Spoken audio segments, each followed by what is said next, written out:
We're here with my buddy Brent Garrison, my soulmate. I mean, he's a car guy, who's sharing his faith. He's now the Director of CEO Relations for the CEO Forum. Tell us about the CEO Forum, this amazing organization. Well, it is, Barry. About 17, 18 years ago, the founder, Mac McQuiston, was working at Focus and was working with donors and CEOs and the like, and they said, get us together. And so that's how it started. Just a few CEOs just wanted a fellowship and be encouraged in their faith as top business leaders in America. So today, over 200 such members of very significant companies in Oh, my America. goodness. God has blessed this ministry. A lot of the biggest in the country. Exactly. In the world. Exactly. And, the whole mission of the forum is to help develop ambassadors for Christ in the marketplace. And what a great place to live our faith out. Oh, my gosh. There's so many people in the world, at least in our country, that have no connection with the church at all. So if someone in that marketplace that they're working with every day can just touch them spiritually, what a great place to be. We always like to talk and influence key influencers, Yes. right? Go into some detail, would you, on how the CEO Forum ministers to these CEOs all over the United States? Well, Barry, a variety of ways. It's kind of like a buffet of opportunities, and not all of our CEOs take advantage of every piece of it. Sure. But probably the most significant thing we do is we do have staff members that are assigned a CEO or CEOs. I have about 70, so I do travel a lot, but I love it. The thing that I've noticed over the last couple of years is this is amazing to me. I'll walk into a CEO's office, they'll close the door, and the first thing they'll say is, "Thank you for coming to see me." Wait a minute, it's my privilege to come into your world and to hopefully encourage you to But you're a pray for respite. Everybody coming through the door. There's They want problems, Exactly. Exactly. Well, give us an idea. Typical time when you walk into a CEO's office, you have an appointment, you walk in, what generally happens?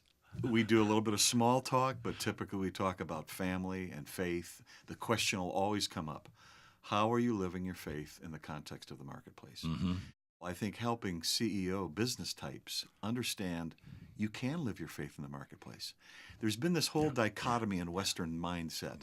There's the faith, the sacred, it's and like the secular. compartmentalized, Where? For Christians, there's no secular. No. Everything we touch, every moment of the day, is spiritual. It is. It is. And so some of these folks just have never really thought that through. Yeah, that's right. And again, I don't think it's anybody's fault. It's just that you need to be reminded. Here's an opportunity. God's placed you in that unique position of influence. Salt and light. Now, that's a Salt and stewardship. light. That's a stewardship. Absolutely. And so, anyway, that's part of what we would do. Another real major thing that the forum started some years ago was a Spiritual Leadership Institute, SLI, we call it. Yeah. And I'm just finishing that up, Barry. But the whole premise of this course is John 15, abiding in Christ. So here's another critical thing for people of faith. Have you learned to abide in Christ? Amazing. Because it says you can't do anything of eternal significance without abiding in Christ. And then talk about the conference calls you orchestrate for us. Oh, yeah.